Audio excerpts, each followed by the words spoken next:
Ang 2026 trade season mga kabasketball ay nagsimula na dahil ipinadala ng Hawks si Trae Young sa Wizards at ang move na iyon mga kabasketball ay basically lit sa trade talk fuse for everybody else. Ang isang deal na tulad nito mga kabasketball ay mabilis na nagbabago sa mood ng liga, team stop pretending at ang mga calls ay nagiging mas direkta. Even with that chaos mga kabasketball, ang league vibe ay still, don't expect a total fireworks show.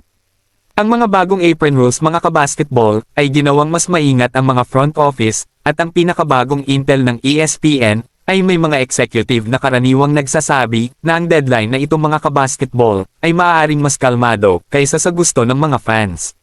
Si Shams mga kabasketball has also been framing it like there's plenty of smoke, ngunit kakaunti lang ang actual fires na maaaring maging totoong deal.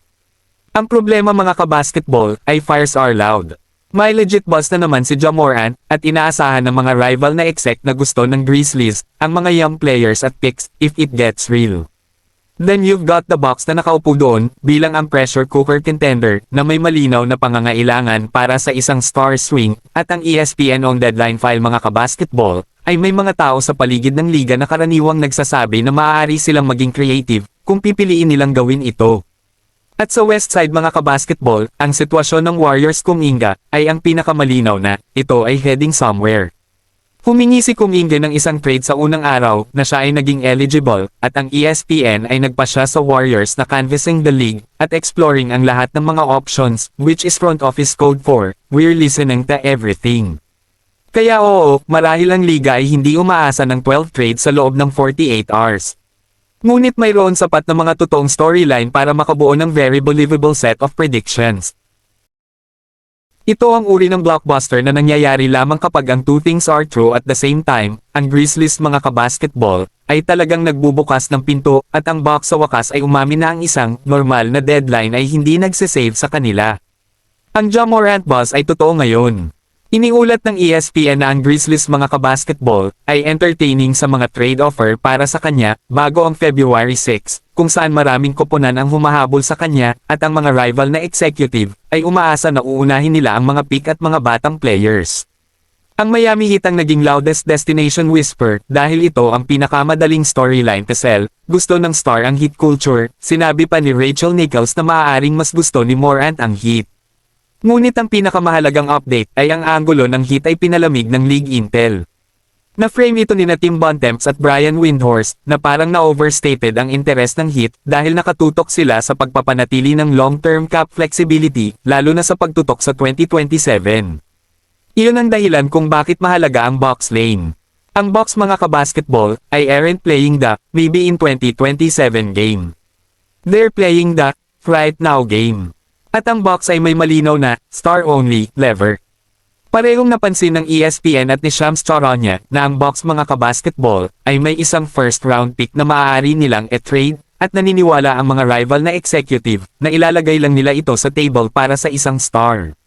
This specific package mga kabasketball also keeps the Bucks from stumbling into the usual mistake na tossing ng mga random pieces na hindi nakakatulong sa mga plano ng kabilang panig. Kyle Kuzma gives the Grizzlies ng isang movable mid-tier na kontrata, at isang tunay na rotation forward. Bobby Portis gives them ng big na makakascore at rebound, si Ryan Rollins ang young guard chip, at ang first is the actual yes or no asset. Kumita si Morant ng $39.4 million noong 2025 hanggang 2026, si Kuzma ay kumikita ng $22.4 million, si Portis ay kumikita ng $13.4 million, at Rollins ay kumikita ng $4.0 million sa 2025 hanggang 2026. Iyan ay clean matching, without needing fantasy filler. Ang aking palagay, ang Miami Heat chatter will keep streaming, ngunit ang Bucks mga kabasketball, ay ang koponan na binuo upang actually overpay ng labis, sa paraang nais ng Grizzlies mga kabasketball, picks plus young value, no patience required. Ito ang uri ng deadline move na aktwal na nangyayari kapag ang Plan A at Plan B mga kabasketball ay both get left off the phone. Ang Lakers mga kabasketball ay spent weeks living sa 3&D wing fantasy land. Si Herb Jones ang pangarap nilang kunin dahil siya ang exact type of defender every contender wants, ngunit ang Pelicans mga kabasketball ay basically signaled na hindi siya pupunta kahit saan.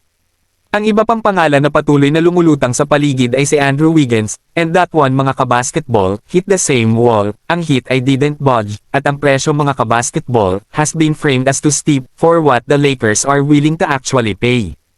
Kaya't kung ikaw ang Lakers at gusto mo pa ring ayusin ang parehong problema, ang perimeter defense that holds up in playoff minutes, pivot ka sa, mas cheaper, mas cleaner, realistic na target. That's KNLS. Ito ang eksaktong uri ng deadline trade na nakakainip hanggang sa manalo ka sa dalawang playoff game, move. Ang Celtics ay hindi nangangailangan ng isa pang star. Kailangan nila ng center na mapagkakatiwalaan nila to hold the paint minutes, rebound, punish ang mga switches, at pigilan ang offense from stalling when teams load up on the wings. Si Nikola Vucevic mga kabasketball, fits that, at ang reporting sa paligid niya ay makes this feel like a real market, not a random name. Itinulak ni Jake Fisher ang ideya na ang trade market ni Vucevic ay enhanced appeal kumpara sa mga nakaraang taon, at maraming mga outlet ang nag-frame sa kanya bilang isang legitimate name upang subaybayan ang pagpasok sa deadline. Ang timing mga kabasketball ay make sense too, siya ay nasa isang expiring deal, at ang Bulls mga kabasketball ay may every reason upang makinig kung ang alok ay may kasamang future value at clean flexibility.